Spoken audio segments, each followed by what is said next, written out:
welcome back to the Homilist Podcast. I'm Jared Ellis. This is Justin Brown, also the one and only JB Brown, and we're in it thick today. Last episode, we had some good conversations about carnivore diet. Yeah, summer camp.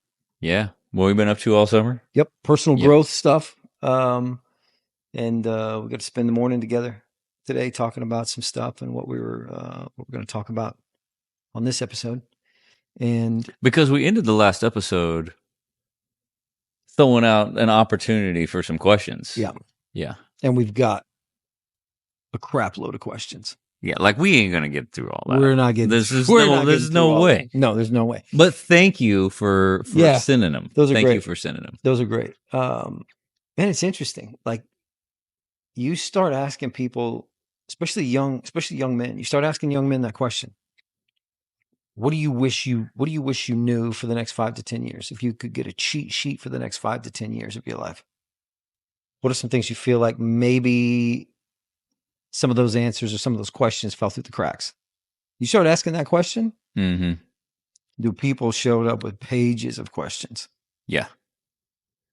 What I realize is that sometimes, now looking at I'm a grown man, dog. I'm in my 40s, and I'm like, I'm still over here sometimes like, dude, I wish I had the cheat sheet on this, Yeah. I'm over here using a shovel. You got a tractor. And I'm like, come on, man. Like, sure. There's got to be an easier way. And you're sitting there like, man, I'd loan you my tractor if you wanted it, but you know how guys are. Yeah, I'll use a shovel. I'm going to do it my own way. I'm going to do it my own self. Do this my own way, I don't need any help.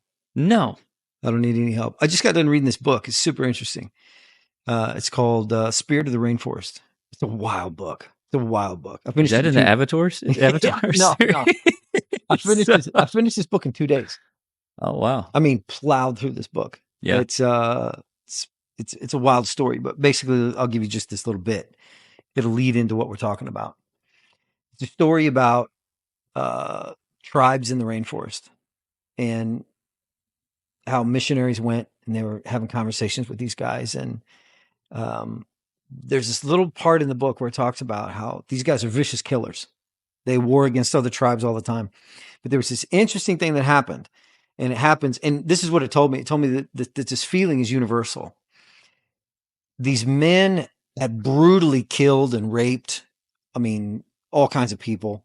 And then they went to these are tribesmen, like warriors. And when they went to bed, they had bad dreams about the people that they'd killed and the bad things that they'd done to women. They had bad dreams about it.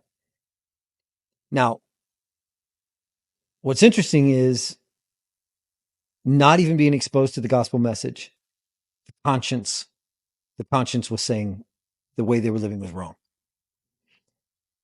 But these men were having these dreams and they were waking up screaming. They're waking up screaming in terror about the things that they had done. And their number one concern was this, and this was throughout the whole tribe. Their number one concern was if any of the other warriors would have heard them crying and screaming about the bad things that they had done, somebody would not have thought of them as a vicious warrior, as a fierce warrior. It's universal. Yeah. It's not just, it's in mankind. Yeah. And that goes back to what we're talking about today. Do you think, because I do, there's a lot of masculine and male incompetence. What's the word I'm looking for there? Incompetence? Yeah. That might be the right word.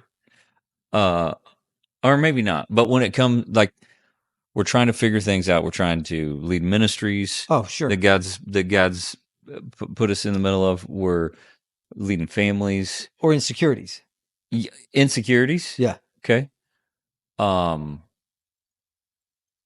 some of those same feelings, not on that level, okay? Right. Not on that level. Right. But some of those same feelings of, if anybody knew that I didn't know this, yes. Oh, yeah. They would not think of me the same. Yeah, that's what I mean. Like, I think it's universal. It's like you got tribesmen who they were raised that what you do is you go to war with a neighboring tribe and you kill their warriors. All right. And so then here's what happens. In that tribe, they take their dead, they burn the bodies, they grind their bones up into powder, pour them in a banana drink, and then they all drink them and then go get revenge on the tribe that had just brutalized them. You're raised this way. All right. Yeah. Like, listen, we've had the conversations before. It's like, if you're raised Catholic, do you know there's another way? If you're raised in a Protestant church, would you ever examine your faith if you found it checking the boxes for you? Would you ever re-examine your faith?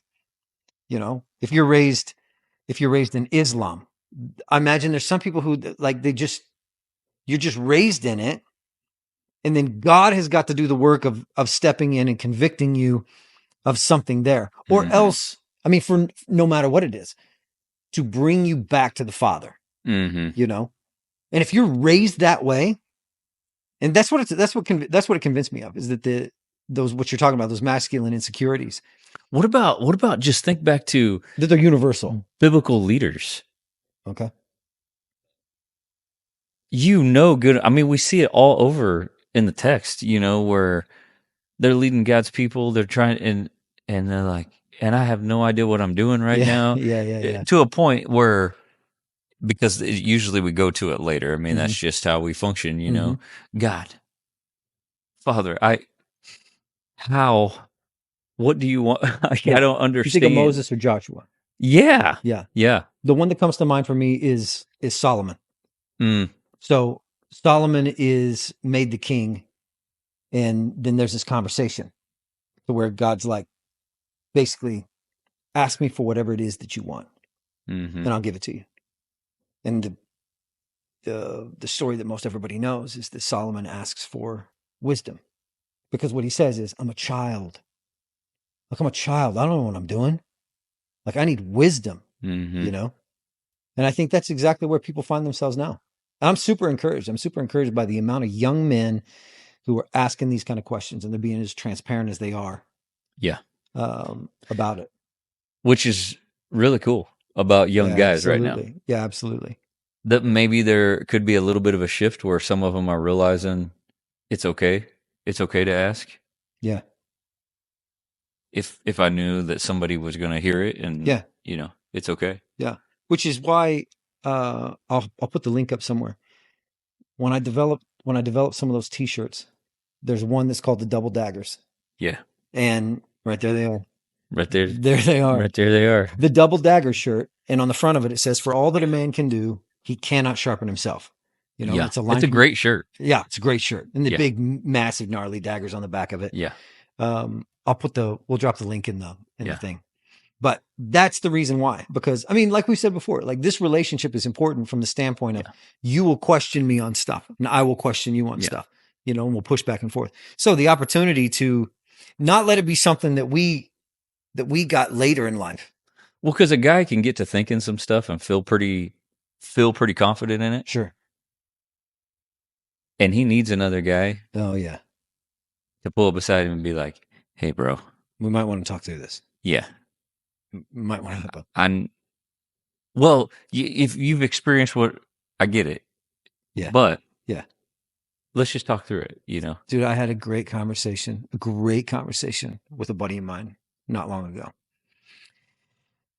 This dude is, and you'll appreciate this. He is so driven and such a hardcore dude and dad that he's got his, I mean, this has gone back a couple of years. So 6, 7-year-old, 8-year-old boy working out with him in the mornings at like 5:30 in the morning.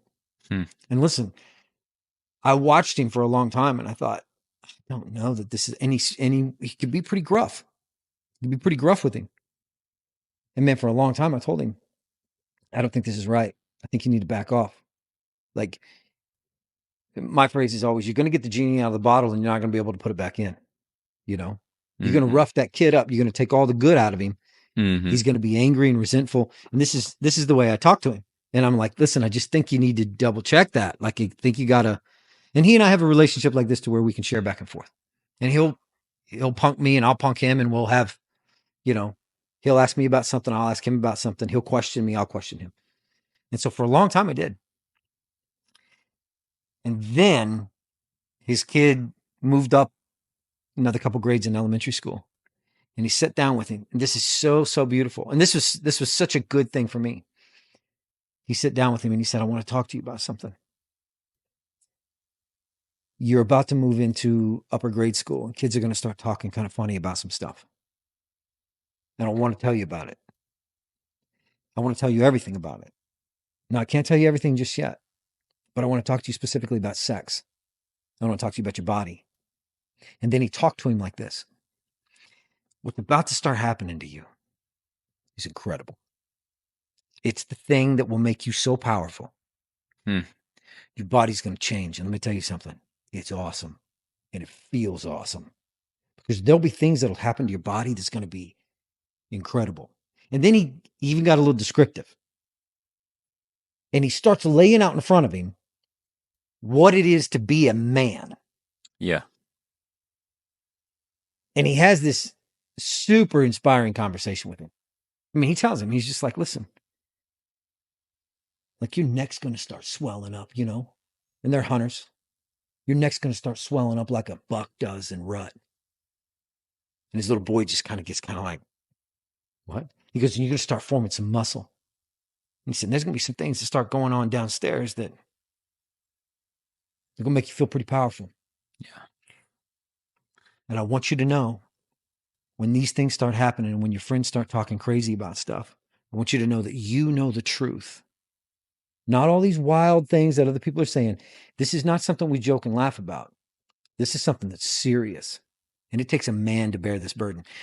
When he told me he had that conversation with him, I had to apologize to him. I had to sit down and apologize to him and say, listen, I thought when you were roughing him up, when you were putting him through the gauntlet, I thought you were too hard on him. But here's what I realize now. You made him everything that he needs to be to bear the weight of what it is to be a man. Yeah. And I can honestly tell you, that's a powerful conversation. Yeah. I was wrong. What you were doing was right. You worked your boy over. Then you gave him the keys to the kingdom. Then you handed him the information that it's going to take broad shoulders to carry this. Like he's going to have some integrity to him. He's going to have some grit to him. He's going to have some courage. He's going to have some bravery. He's going to have some resilience. You know, he's going to know the weight of what it is that you gave him, and he's going to be able to bear it because you pushed him to the limits. Man, I just want you to know I'm sorry. I was wrong. That was freaking awesome. Everything you've done has been right. And I think there's some parts of me that were even affirmed in that I went, that's the right conversation. That's the right way to do it.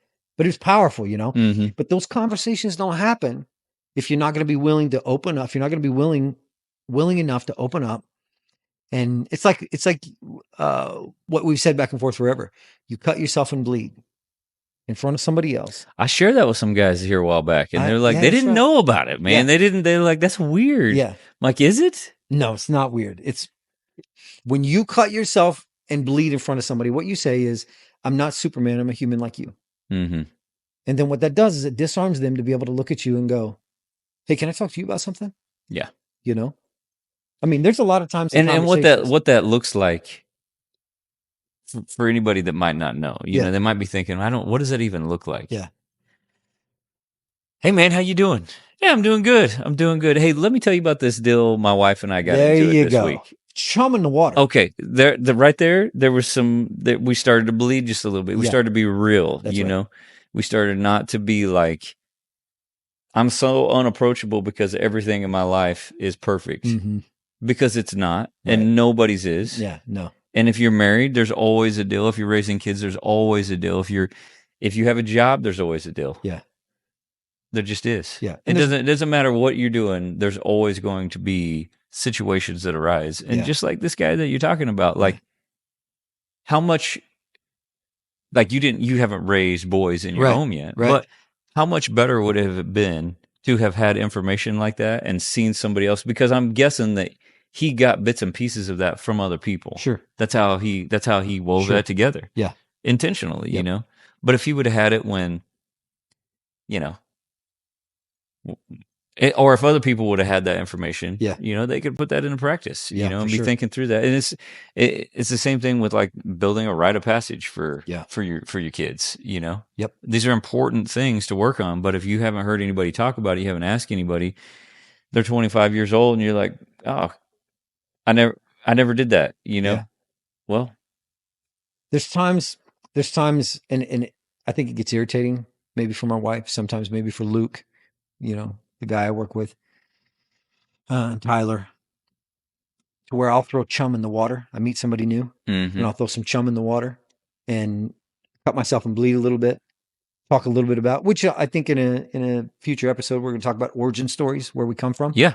And so that'll be us cutting ourselves a little bit, bleeding out a little bit in front of people, to kind of talk about where we've been, where we've gone wrong, where Christ stepped in and redeemed situations for us that, had very little to do with us, But I'll take something and I'll toss it out there and I'll say, listen, man, there was a time in my life I struggled with pornography, and this was a very, very big deal. And man, and it seems like it's unrelated to anything, but here's what I know. Like, anytime you're talking to men, you got a group of men, there's 5 of them in the group. Someone's there. Yeah. Someone's in that spot. Absolutely. And so you take a little bit of chum like that and you toss it in the water. Man, before too long, the sharks come running. They come, well, I guess they don't run, but they come flying in, ready they come swimming, they man. come swimming. The sharks come swimming in. Because, there's some authenticity, there's some realness to it. And in a world that's so plastic and so digital, where you don't know if anybody, you don't know, most of the people you see are lying about something, except the Liver King. That's what because he's honest.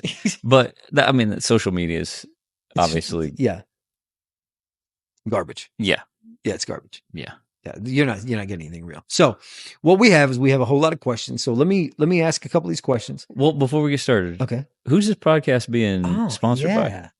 This podcast is brought to you by Sign Presenter. What's Sign Presenter? Sign Presenter. Give us the juice here. 30 seconds. Give it to us. Sign Presenter loves this podcast. Okay. They love this podcast, and here's the deal: they love it so much they invited themselves into it. Really? Yes. And they said, "Hey, we would love for you to advertise Sign Presenter on your podcast." So what Sign Presenter is a church help tool. Well, not just a church help tool. Okay. Thank you for asking. Yeah. If you've got a restaurant and you want to put the menu on the screen, Sign Presenter. If you've got a doctor's office and you want to inform patients who are waiting in a waiting room of things that are coming up, Sign Presenter. So it's a communication tool that can be used all over the place. If you're a church that wants to have something in your foyer, some digital signage in your foyer, what you do is you get a hold of Sign Presenter. Super cheap, ultra effective. It allows you to do so many different things. So Sign Presenter signed on with us and said, "Hey, we'd love to sponsor your podcast." Yeah. So that's what we're doing. So brought to you Check by them out. Check them out. Check out Sign Presenter. So if you need some digital signage for whatever business you're in, Sign Presenter is the way to go. We'll drop a link in the description, or on social media somewhere. I was just noticing your loadout today is a little different than normal. What do you see? What do you see? I see boots. Got some boots on. I see some boots. Yeah. Yeah, I see some. Those are slimmer than slim. Those are skinny. They're close. Yeah. Yeah, they're close. I feel like you could step right into the Morgan Wallen scene right now with that going on. Sure thing. Yeah. All I just needs a hat. Yeah. Yeah. Yeah. I'm a Bass Pro hat. Is that? Yeah. Yeah. And some pit vipers. Yeah. Yeah. Yeah. No, I was at the gym the other day, and the fellas make fun of me at church, and they were just like, "Man, it's so awesome. Your daughter sang with you at church the other day." I was like, "Yeah." And then the funny guy in the group said, "Hey, it was so great that you had the one daughter up there singing, and then you were wearing your other daughter's jeans." That was yeah. Allie was singing with you, and you're wearing Brooklyn's jeans. I was just like, unless you want to get beat up by a dude in skinny jeans, keep it up. Yeah. No, they always rip on me. But here's what I told them. Like, listen, I know people got a problem with them sometimes, especially people where I'm from. They got a problem with them. You put on some skinny jeans. What are you doing? Yeah.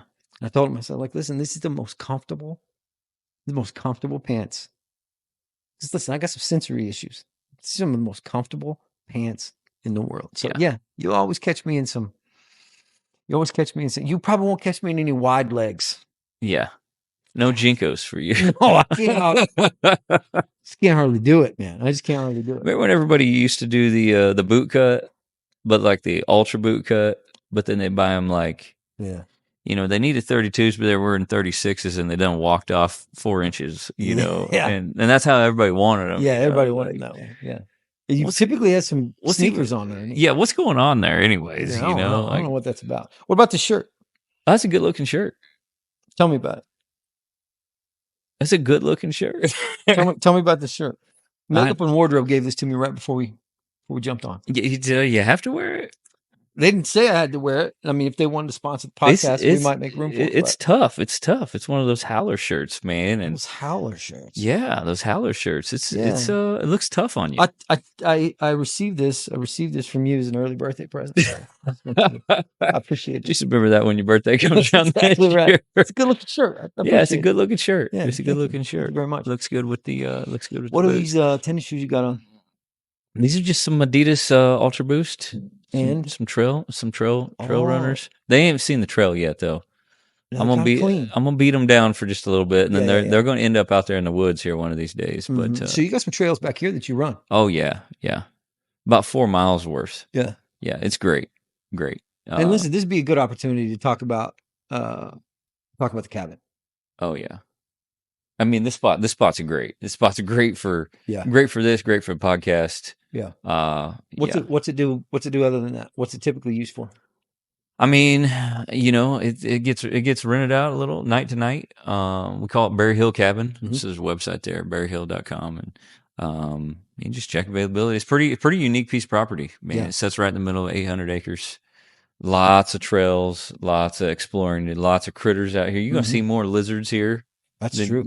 That's true. Then you're going to see. I'm gonna take some pictures and put them on there. Oh, they're gnarly, man. Yeah. They're gnarly. They're freaking cool. But this is a great spot. Yeah. 800 acres of oak trees. Yeah, and sandstone. We're up on top of this hill. Yeah. Man, you can see miles. Yeah, it's cool. You can see miles. I mean, about 45 minutes away, you can see. Yeah. And you running up and down this thing, man. Get on the backside, get you a weight vest strapped on, Woo! Just kick in your tail. I love it. I love it. Somebody called me earlier today and they said, "Hey, we were watching an episode on there. Somebody needs to get JB a hamburger." He's looking kind of thin. I told him, I said, well, I just want you all I eat is hamburgers. I said, listen, that dude was an athlete in school. I said, he was a runner in school. I said, but you should see him run now. He said, "Oh, I bet." Well, you strap a vest on, get on the backside of this. It'll about make you tap. I keep thinking it's going to get easier, but boy, that incline workout on the backside of this, you strap a vest on, it'll kick your tail. What's the humidity like in the trees? Much humidity in the trees? It's pretty dry up here. Yeah, it just depends on the time of day. Yeah. It just depends on the time of day. The tricky ones are you think the sun is what's going to kill you, but it's actually the humidity. Yeah. Sun feels good, man. You come out feeling like a lizard. Yeah. I wondered if the humidity was thick in the trees. Mm-hmm. Yeah, it's thick. Even in the evening, morning. Yeah, this place is awesome. You're still soaking. You're still going. Part of the reason I like to come down and record podcasts is because I just like to come stay the night. Oh, it's great. It's great. It's a great spot. It's great. Yeah. So you want to jump into these questions? Yeah, let's get into it. Let's see. I took a little peek earlier at a couple of them, and this is gonna be great. So let's do this. Let me toss a couple. We're just going back and forth. Yeah, let's go back and forth. I got several dudes. Several dudes gave some questions, and they're freaking killer questions. What's interesting though is that a lot of these questions are the same, and they're coming from dudes that are all about the same age. Yeah, and they're all asking the same kind of things, which tells me something that. Somewhere either as a church or a school or as parents. Or just as dudes in the community. Yeah, that's right. Not doing a good job. That's right. Picking up some other dudes. And saying, hey, cheat sheet for the next 5 to 10 years. Yeah. Here's some vital information that you need to know. Yeah. So anyway, so when we ask this question, what are some things that you'd want to know? Let me bounce a couple out here. Should I pursue an education or not? Should I have kids or not? What is there for me to fall back on during hard times? love in today's digital world? Is there any more of that? Is there any more romance, love, fall in love in a digital world? Another great question. This one came up multiple times. Should I secure a comfortable future and pursue a job that's got money, or should I look for something that I love to do? That question happened multiple times. Work to life ratio. I thought that was pretty smart. Drake. So these come from, there's a guy named Kyler, guy named Jake, two guys named Brett, guy named Drake, and a guy named Corbin. Drake said this. Drake said, should I be looking for signs from God? I thought that was pretty good. Mm-hmm. He also asked, how do you pray? And kind of the importance of baptism. And I thought that was pretty, good.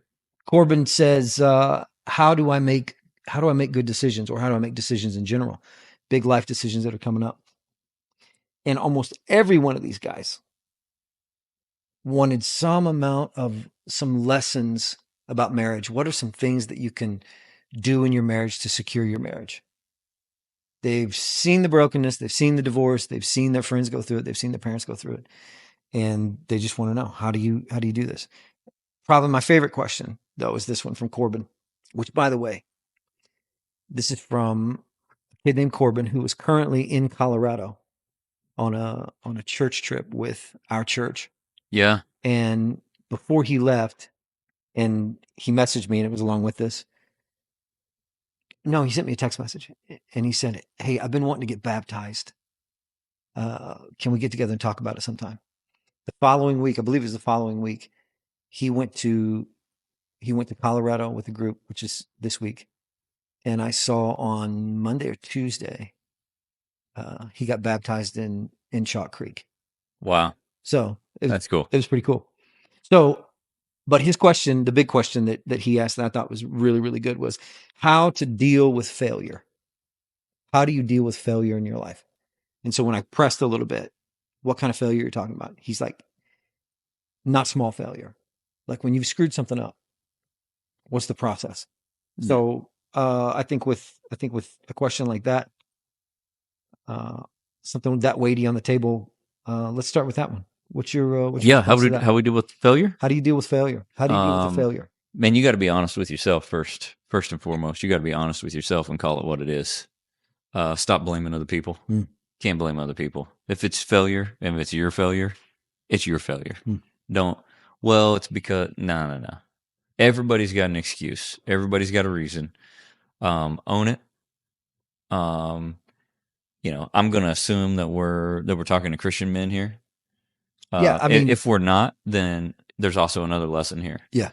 But repentance becomes a vital part of that to me. Mm-hmm.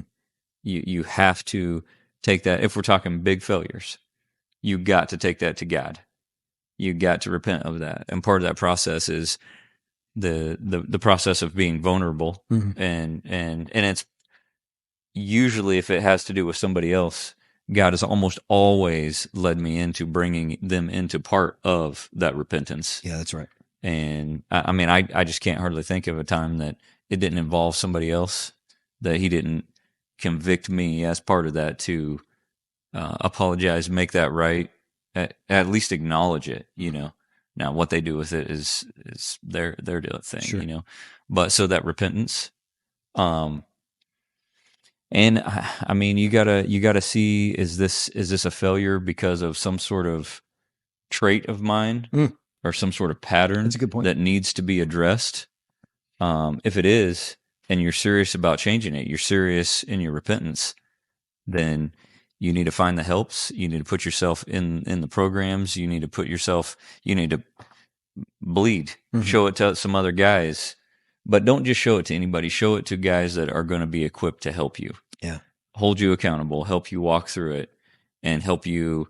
Man, if there's some lifestyle things or some, secret things that need to be addressed, so that we don't just walk away from this failure into into that same failure in 10 years in a different situation. I mean, that's just off the top of my head. Those are the things that I would say. Yeah. What about you? Well, I mean, I think owning it is, like you said, I think that's a huge part of it. I think that's a huge part of it. I think recruiting some people to stand in the gap with you in that. You got to have encouragement, and dudes are so great at hanging trash on each other. Um, and we're so bad at encouraging one another because it feels so weak and gay and, you know, everything else. When, I mean, the truth of it is if I always But say, men respond to encouragement. yes, they do. Yes, they do. All little boys respond to Absolutely, encouragement they better do. than they respond to discipline. They need discipline. Yes. We need discipline. Yes. But we respond well to encouragement. Yeah, encouragement works well. I always talk about it like this. For starters, a great life lesson as far as avoiding some major failures. Never be the best guy in the room. Just don't be the best guy in the room. Yeah. Surround yourself with some people. And that's a mindset. Yes. You got to go look for that. Yeah. You got to go look for that. You find somebody who's got a better marriage than yours, and you go ask them every question you could possibly ask them. Yeah. You bring them your fights. Yeah. You know, you bring them your fights and you ask them, you know, hey, what do I need to do in this situation? Or what should I do? Or what should I have done in this situation? You find somebody who's great at raising kids and you say, hey, your kids turned out really good. How in the world do I, so that I don't get the freaking crap lottery of getting some, you know, kid that I don't want, What you know, what do you mean? like, you know, like for so long, like I think growing up sometimes, I mean, as a young father, you think, well, what happens if my kid is gay, or what happens if my kid is trans, or what happens if my kid is a thief, or what happens if my kid is, and it's like, life doesn't work that way. He's a little liar, you know? Yeah. He's a little liar. It's like, listen, life doesn't work that way. You just don't get the lottery on your kids. You raise your kids to be a thing. Yeah. You correct your kids. Yeah. You know? And for so long, and I don't know why, but in my mind, it was like, you never know. It's like, you can know. Like, there's a way you can know. Like, there's going to be, listen, kids are going to throw enough stuff at you that, like, you'll be swimming for some answers. Yeah. But what you don't do is just go, I don't know, it's just him. Yeah. You know, you go find somebody who's got some answers that are better than your stupid answers or your stupid thoughts. Well, and they're kids. You ask them about they're kids. They're young people. I mean, you can't and you can't just ask them what they feel all the time. Yeah. You know, like they don't know what I don't even know what I feel all the time, or that it should be right, or that I'm navigating life by my feelings. Exactly right. Listen, know? If you're parenting your kid from the standpoint of, well, this is how they feel, you should just go look in your medicine cabinet and see, do you have any medicine in there that has to do with your own feelings? All right, listen, if you don't know how to deal with your feelings, listen, I'm not dogging medicine. I'm just saying, listen, don't put that on them. Like these kids are unmedicated. You're going to give it to them. Are you serious right now? And I'm not saying there's something bad with medicine or you should or shouldn't. I'm just saying, like, you don't even know where your own feelings are. Yeah. You know, so for you to put that on kids, it's like they have all the feelings. Yeah. You know, so I think when it comes to like major failure, man, you start with you. You start with you. I mean, anytime I get in a fight with my wife, or we get in an argument about something, or I get in an argument with my kids. You and your wife fight? Me and my wife have had plenty of fights. I don't know anything. You've never had one with your wife? All right. Well, you do. Not today, anyways. This is why I'm in the room with you. Not today, but I left the house pretty early this morning. That's right. She wasn't awake yet. So I think anytime you're in that spot, when I'm in the spot where Kate and I are arguing about something, here's what I do. All right. What part of this belongs to me? Now, it's not that. Yeah. Now, there's a line in there. You can go to that place of, I'm keeping my side of the street clean. It's like, that's not the same thing. Yeah. It's like, how much of this is your fault? Yeah. Could you have done better somewhere else? And listen, we've had plenty of conversations. Our job as men is not to make our wife happy. Yeah. That's not our job. It's to lead them. It's to lead them. Yeah. Them being happy is a byproduct of us leading them. Yeah. And listen, here's the other part. Sometimes you're going to lead them and they're still not going to be happy about something. Yeah. But you still lead. Yeah. You lead them and love them like Christ led and loves you. Yeah.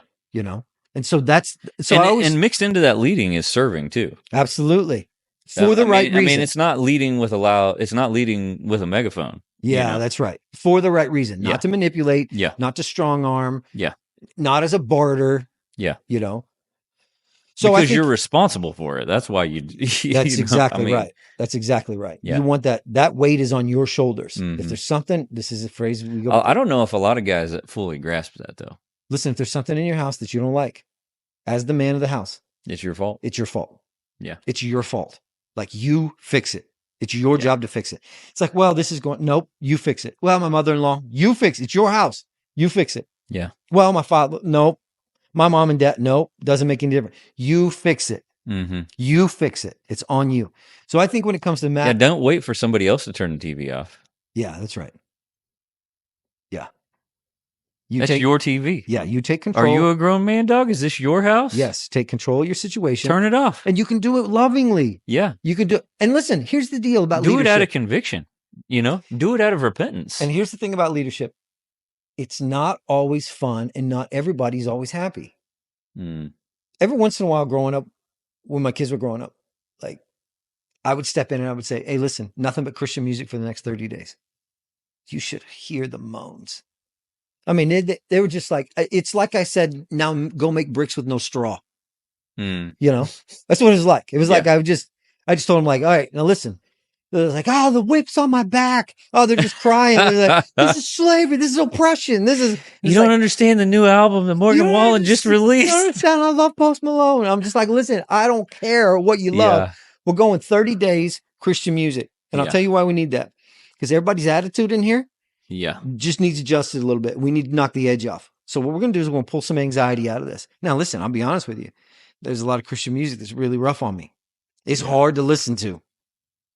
But we're going to do 30 days Christian music. And I'll step in and say, hey, this is what we're doing. Hey, we're going to do this deal. We're going to get up. We're going to exercise. We need to put a little bit of time in. We need to, you know, so leading does not always mean people are happy. So anyway, back to what we were originally saying. Massive failure, major failure, minor failure that comes into your life. Own as much of it as you can possibly own. You own as much of it as you can possibly own. And then you right that ship. Now, you understand this as a pastor. I understand this too. There's times that we're called to stand up and preach things that we have not even considered in our own life before. You know what I mean? Yeah. That happens at homes too. Yeah. To where something crosses your mind and you look at your kids and you go. Those are some of the best sermons though, when you realize in the middle of it, I'm preaching to myself right now. And there's some of the best lessons in your house. The Holy Spirit is preaching to me right now through this. That's right. And in your home, the same thing happens. You cannot lead your kids to places you've never been. You can't lead your church to places you've never been. So what you do is you get on your knees and you grovel with God and you come to that place of like, I need you to rid me of this because I can't boss one other person around me into doing righteous acts or living the right way until you get a hold of my heart and you tame me. It's based on modeling, you know? And so we can't teach something that we don't know. You know? So if we're going to step in and be like, all right, listen, no cussing from this point forward. You know, and then we're just freaking dropping them every other day. Like it doesn't work. It just doesn't work. So I think you got to own it. I think that's such a big part of it. Ownership. Here's the other part I'd say. If you have a relationship with God, then the next thing you do is you step into the passages that say things like this. If we are faithful in confessing our sins, he is faithful in forgiving our sins and cleansing us of all unrighteousness. And then what you got to do is you got to let it go. Like you just don't wear that failure with you the rest of it. And I don't care how massive it is. Listen, you and I have been in ministry. I mean, that Hebrews passage says, we were just talking about it earlier. That he forgives and forgets. I mean, that's the kind of God, that's the kind of father that we have an opportunity to serve, that loves us, you know? And so when it comes down to it, you have to do the same thing. Like you hand it over to God, you take it to the cross, and then you let go of it. Listen, there's consequences. There's consequences to sin. There's things that are going to follow you around for a long time, but that's not a reason to lump shame on your head. That's not a reason to just walk around with your shoulders down. To like you. It is a good reminder when you look at other people, I think. For sure. That causes a little humility. Causes a little humility. Bring that ego down just a little bit. And don't you forget what I've done in your life. Yeah, that's right. You know? Yeah, I will forgive as you forgive it. You know, that's something big. Yeah, that's good. Next question. Let's see here.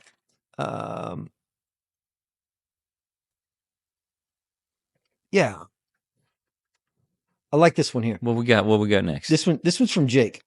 Jake says this: what can I fall back on in hard times?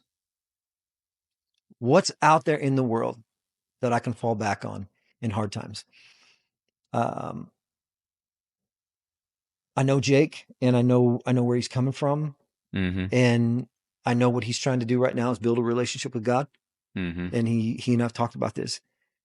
And in that process of him trying to build a relationship with God, I think what he's found is that maybe from some of the stuff that he was raised with in the religion or the church that he was raised in, I don't know that it was strong scripturally. I don't know that they valued scripture. I don't know they Mm-hmm. had a high value of scripture. That's probably the best way to say it. Mm-hmm. And so trying to understand what's out there, opposed to just a religion, what's out there that I can fall back on during hard times? It's a pretty general question. I mean, so we're assuming outside of religion. Is that what? Yeah, like Okay. and by outside of religion, I just mean religion as a structure, not Okay. necessarily Okay. not necessarily a relationship with God. Yeah. I mean, I, I don't know how you do it without God. I don't really know how you do it. Yeah. So let's just, we'll just get that out the way here real quick because I don't know. I don't know. I mean, those hard times and dealing with those hard times, for me personally, is part of what drove me to God, Mm-hmm. and helped me realize what it is, the hope and assurance and peace and joy and all those things, realizing kind of how we were talking earlier, like there's no perfect, nothing is perfect all the Yeah. time. It Right. just is, it is the life that is in front of us that we have, Yeah. and we got to find the joy in that. But to me, I can't just muster up the joy, Yeah. sometimes. Yeah. That's right. I don't know how you do that. And so if you're just trying to muster up the joy, then that's probably where you're going to lean to some materialism. That's Mm. where you're going to lean to some substance abuse. You're looking for those things to help you in those things. But probably outside of that, and obviously I'm not saying we should lean on those substances. Okay, that just Sure. want to Sure. but I'm just saying if we're not leaning on God for that joy, especially in those hard times, that peace in those hard times, we could. I mean, that's where a lot of guys go off the rails, Sure. right then Sure. when the hard times hit. That's why they start drinking. They start Mm-hmm. the case of beer showed up at the house for the first time Mm-hmm. that night, Yeah. and then there was always a case of beer there. Mm-hmm. There was one showing up every night. Yep. Um, for me, it's other guys. Yeah. It's other guys. Yeah. It's realizing that one of the best things that God has gifted me here is companionship with other dudes. Yeah. That I don't have to share the burden of the hard times alone. Yeah. That's given me other dudes. So yeah. It's interesting. We've had this conversation. When we share back and forth, when men share their burdens back and forth, if you watch ladies do it like this. Oh my gosh, Cynthia, that's so terrible. And then they just bear the burden of it. Yeah. Like it's a weight on their shoulder, Yeah. like I just feel so bad for her, because men and women are wired different. Yeah. With dudes, here's the beauty of it. Our relationship has been built on survival. And so if you lay a burden on me, it weighs nothing. Yeah. Because you know what my goal is? My goal is to win. Whatever it is I'm trying to achieve, whatever it is I'm trying to do, I want to do it effectively, and I want to carry out the task. I want to accomplish the task. I want the same thing for you. Mm-hmm. And so the quickest way in my mind is this, like, offload your burden to me. Here's why. It doesn't weigh anything. Yeah. Yeah. It's that conversation about borrowing tools, and men borrow each other's tools. It's like, borrow your chainsaw. Yeah. And borrow your extension. This is the older guy that I know. Yeah. And this is so great. He told me years ago, he's like, he's explaining, he's like, Lord's really blessed me. I got some stuff. But the Lord has really blessed me because he's given me a lot of friends. And they don't care if I use all their stuff too. Yeah, that's right. And he's like, so I got about anything I could possibly need in my.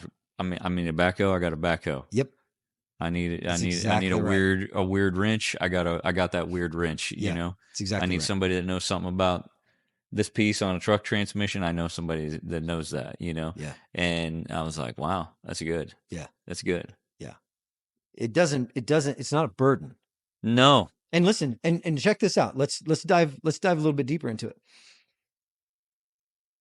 In the midst of trying to figure that out, anytime there's a guy that holds too tightly to his own possessions, Mm-hmm.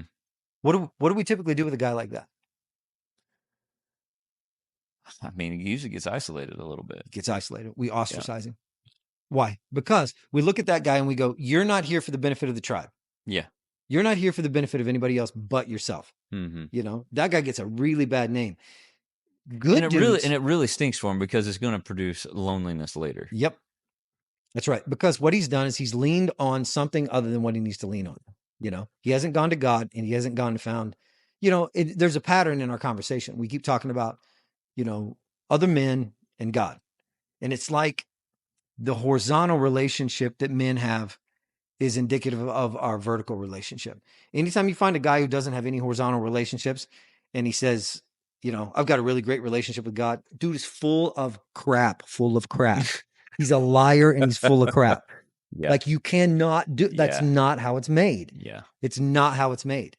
Like Yeah. you will roll deep with a crew and you'll have some people in your life who will have answers when you don't. Yeah. My buddy Mark McCoy said this. Mark's a great dude. He's a great dude and he's brilliant. Yeah. I always say he's the most subtle rebel in the room. Mm.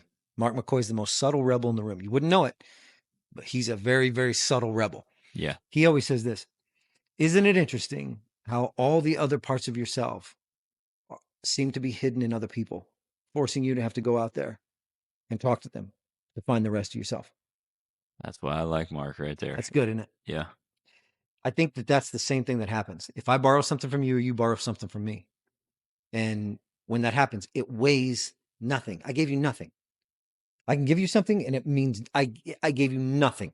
Mm-hmm. And you give me something, it means it costs you nothing. Mm-hmm. Because it's just this, I want you to succeed. I want you to accomplish the task. I need you to be able to Mm-hmm. finish because it's the benefit for the future of our tribe, the future of our family. I know what I want, and I assume you want the same thing. This is going to get you to that place faster. So I want to do that. So I think in those times, what do you fall back on? You don't isolate yourself. You don't isolate yourself. You find a group of people. What do you fall back on? Listen, if you're in a place of depression, first place you go is to the Lord. I'll tell you where the Lord's going to direct you. The Lord's probably not going to fix your situation right away. He's probably going to make you humble yourself, you pompous knucklehead, and go talk to someone else and find out you're not the only one. Yeah. You're not the only one that's there. If it's addiction, it's the same thing. And here's another one that just drives me batty, drives me absolutely batty. This happens all the time. You find yourself in a relationship. Maybe you're married. Maybe you got a girlfriend. Maybe you find yourself somewhere to where now there's somebody else. There's somebody else who's parallel to you, who you develop feelings for, who you develop a relationship with, and you feel those feelings toward that person. I've just seen this so many times lately. You begin to feel those feelings for that person. Listen, before you screw it up, before you screw up your marriage, before you screw up your job, before you screw up your ministry, before you screw up your kids, listen, just go have that conversation with somebody who you know is going to square you off. Now, I understand why we don't. I understand why. Because we like what we're doing and we don't want the shame of having that on us. Yeah. But listen, don't throw away everything that's going on just because you're too embarrassed to have a conversation like that. I think we've been blessed with being able to be very honest with each other because we've had some common mentors in our life. Sure. Who did that so well. Yeah. Who talked so plainly to us that for us to be able to talk plainly to each other is not a problem. Yeah. When we've dove in and we've said, "Hey, how are you doing in this area?" Good. How are you doing in this area? Bad. How am I doing in this area? Bad. How are you doing in this area? Good. And it's like, this is what it's for. It's a bicycle. It's left pedal, right pedal, left pedal, right pedal. There's a moment you're not doing any work. It's just riding. It's just riding somebody else's work from the other side. Now you got to do your part. And so what do you fall back on? Maybe it's not so much a fall back on, but put some of this stuff in place. And there's a lot less falling back on and a whole lot more just staying in step and staying in rhythm with it. Yeah. Yeah. That's super good. I don't want to get too off track here, but in student ministry stuff, we talk about the sphere of influence. and how it's seldom ever a straight across teeter totter. It just doesn't sit there. Uh, But who you're influencing one day or encouraging or being there for yeah, doesn't necessarily mean that you're always going to be in that spot. that's good. That, Yeah, life is going to happen, yeah, situations are going to yeah, happen, yeah, your yeah, own yeah, failures are going to happen, and the teeter totter swings. And then that person is influencing, encouraging, motivating you yeah. That's good. in those difficult things. And that is that community at work, Mm-hmm. whether it's borrowing tools, Mm-hmm. back and Mm-hmm. forth, or whatever, Yeah. I mean, think about our ancestors. One guy was a great hunter, and there's another guy that knew how to make blankets. You know what I mean? This guy knew how to tan And hides. we all like to eat and Every, stay warm at everybody night. wants to stay warm. Everybody, Yeah, listen, I'll give you some meat. yeah, If you can tan this hide for me, I need a new cover on yeah, my teepee. yeah, You know, like this is what it is. I mean, yeah. it's just, but you've got to figure out how to live. Now, here would be something. Here would be something that a question that slipped through that it was never asked, but I think it needs to be answered because it falls right in line. How do I build those kind of relationships with other men? This is my own question. Okay. It's not complicated. It's really not complicated, but we don't spend a lot of time talking about Right. it. Probably somebody has already tried to build that relationship with you Mm. because they have loaned you something or helped you with something. And if you haven't reciprocated that or put yourself in their life or seen them doing something, see them put siding on their house, show up and help, Mm. I don't know anything about siding. don't matter. Okay. It don't matter. And here's why. Because men grow when they're serving together or playing or working together, however you want to, Mm-hmm. serving and working together, and when they're playing together. Mm-hmm. True. And there's a lot of just tasks that have to be done, like roofing a house or siding a Oof. house or changing a motor. That's like, Ugh. if somebody else were just there doing it, just joking, and Goes by a lot faster. yeah, Goes by a lot faster. yeah, it just goes by a lot faster. You know. And so that's one. Then the other part. Go ahead. No, no, no. Good. The other part is, what do you have? There you go. Just look at what you have and what you've acquired and what the Lord has given you or what other people have given you, and give some crap away. Yeah. Just give some stuff away. Yeah. Like, it's loan some stuff out, you Yeah. know? Don't hold that stuff so close. Like, God, there's so much blessing and encouragement in that, Yeah. and friendship and For sure. community, and For sure. And that stuff goes a long, long, long, long way. yeah. Be the friend you want. And somebody's going to tear up your stuff. Yeah. I've tore up a lot of people's stuff. Yeah. But I think it goes back to, be the friend that you want. Yeah. Like this world has become so myopic that it's like, well, what about me? And it's like, hey, what about you? What do you have to offer? Anything? Got anything to offer? You know, Matt Cantrell said this. He said, when you find out that what people really want more than anything is just you and your presence, you'll find out that's the Wow. most important part. It's you and your presence, you know? Years ago, I asked, and this goes right along with that. I asked a good friend of both of ours, Mr. Rolls, Mm. ask him a question. We were Mm-hmm. talking about guys that have been influential encouragement in his life, and he said a guy's name, and I was like, what made that person? And he said, because he showed up during the three major life situations that have taken place in my life so far. Mm. He just showed up. I said, what did he do? And he said, nothing. Nothing. He was just there. Mm-hmm. Nobody else really showed up, but he was there. Mm-hmm. Goes a long ways. Goes a long ways. Be that guy. Be that guy. Jordan Peterson always talks about it in terms of like, assume the person that you're sitting across from knows something that you don't know. You know? Yeah, that's It's good. like, can I just confess something real quick? I saw this dude yesterday. We were taking care of my buddy, our guy, Tyler. We were taking care of his yard. He's out of town for the week. clipping the bushes, mowing the grass, weed This is eating. nice of you, man. Yeah, it wasn't. I didn't have a good attitude. I hate that stuff. But anyway, I was doing it. Yeah. This dude I know drives by. Radio's blaring, freaking cigarette out the window. I mean, this dude's like 60, 65 years old. I mean, he's a wild man. And I saw him fly by, and I had my back turned on purpose because every time I talk to him, he's just, I mean, just on and on and on and on. And I didn't have time. I was working. I had stuff going on. I didn't have time. He gets all the way down the end of the block, and he must have spotted me, and he put it together who I was. He backs up. He's got freaking, I don't know, 70s rock blaring out of his radio, windows down, 65, smoking a cigarette. I mean, just, he goes, "Hey, young man." And I was just like, good gosh. Like, I did not want to be pulled off what I was doing, which was nothing. Nothing.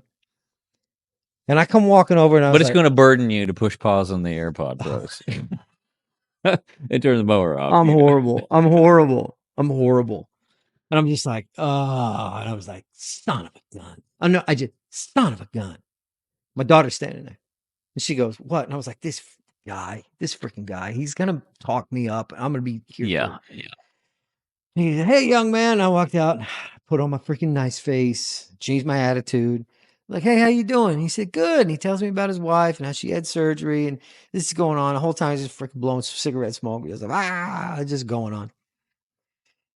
And he stops and he looks at me and he goes, "Can I tell you something?" I said, "Yeah." And he goes, "Shake my hand." And I was like, "Okay." And so I'd reach in, shake his hand. And he goes, "You got a really good name in our community."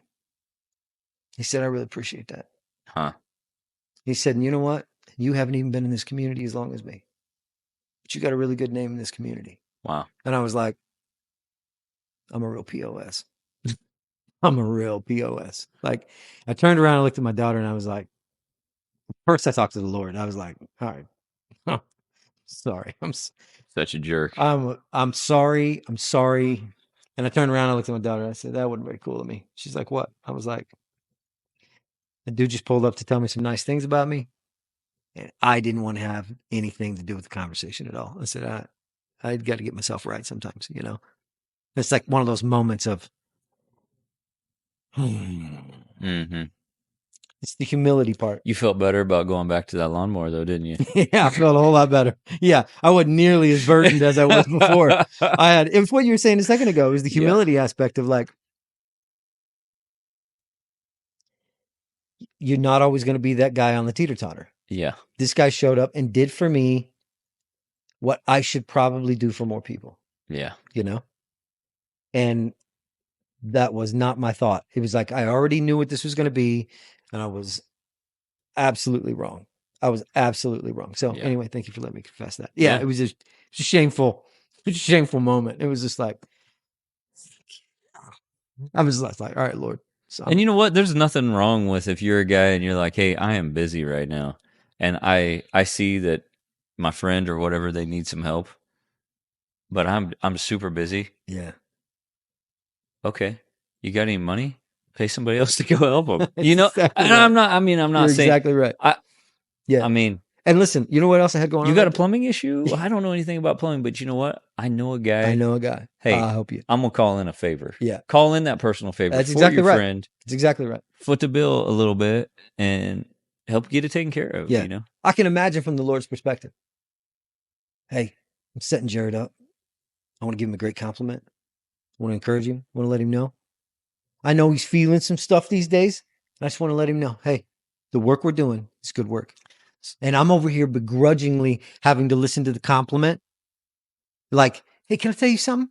Got a message from the Lord for you. What is it? You got a really great name in this community." And I'm just like, and the Lord's like, "Dude, I can't give you nothing without you complaining." You know? Yeah. That's how I felt. I was like, so it was an exposed weakness of my time's important, which I had nothing going on. The sun was still going to be up and hot, you know? I mean, it was all he was going to do was give me reprieve from me standing out there pushing a mower or weed eating or clipping shrubs. Yeah. You know? And the Lord's like, "I'm going to give you this." And I'm just like, "No, thanks, Lord. I'm good." It's like, no, that wasn't the case at all. I walked away and I was like, "You need to check yourself. You're not so important. Yeah. Your time's not that important. Like you give, like, what are we here for? To be given away, Yeah. to be poured out. So part of my so I started the year with the carnivore diet. Yeah.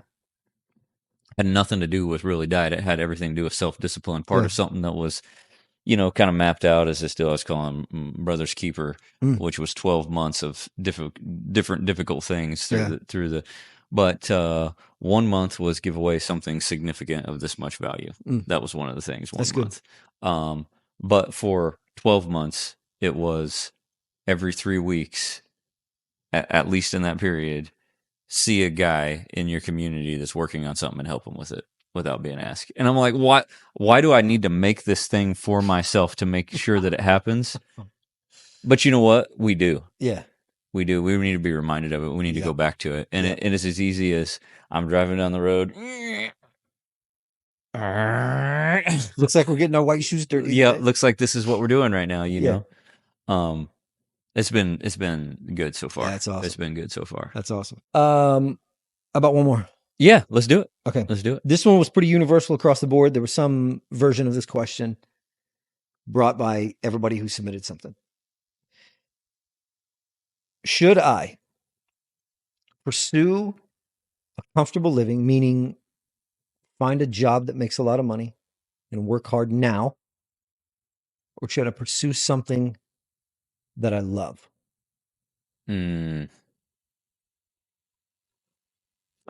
So there's a couple of things because to me, I kind of got to set the stage with this one just a little bit because Sure. this is a pretty widely asked question. Yes. I think there's a lot of young dudes, a lot of young people, but especially a lot of young dudes. They don't want to. They don't want to. They have seen what happens when you live for self purpose and stuff. They see that. They get that. I mean, it's all over social media. It's all. Look at the celebrities. I mean, Sure. they can see it. It's so obvious. When you're young, you're 22 years old. Okay. Self-discipline is always going to be important. We always have to have self-discipline. And there are some times in life where you just have to realize like this is a season to buckle down and work, Mm-hmm. I mean, right now it looks like there's times a day, where it's like, Right. You need to get your stuff done. You got to be disciplined because to me, discipline is that's what's going to wake you up early in the morning. Mm-hmm. That's what's going to get you to the gym, to the Yep. trail. Yep. That's what's going to get you to accomplish the things that you want to accomplish. You kind of got to decide and define what happiness is for each person. Because if we're talking to somebody that the world brings them a lot of happiness, they might answer this question a little differently, Yep. I believe there's a lot of happiness to be found out in the world. God's given us this world as a playground to have while we're here. We get to build and be part of His kingdom here in this present time, as well as the kingdom to come and looking forward. And so, I think you got to identify what season of life you're in and what's going on. But when it comes to that question, just I want to be specific with it was, should I pursue a job or career right now that's going to make me money? That's going to make me money, or should I pursue something that's going to bring me joy and happiness? Yes. As a career or as a job. And I think the underlying part is maybe even something I'm called to or something I know I'm made for. I think it's like, should I go look for that, or should I just go find the job that makes the most money? Okay. Or should I go find the thing that fits me well and that I love to do, even if it doesn't make as much money? If I'm talking to young guys, I'm going to tell them something that my dad, his name is Gary. He said there's something he taught me. He raised me like he's one of the hardest working guys I know, but like from the age of like, I mean, we were talking, he's like, the energy that a young guy has at the age of 25 to 35, he will once he has lost that spot in his life, everything changes. I mean, we're both in our 40s now. Sure. I feel like I can accomplish a lot of things, but I wasted so much energy and time then with very little discipline going on. That's like, man, I wish I would have had some more intentional conversations with the amount of time, energy, and life that was being wasted, So first I want to say that, but secondly, um,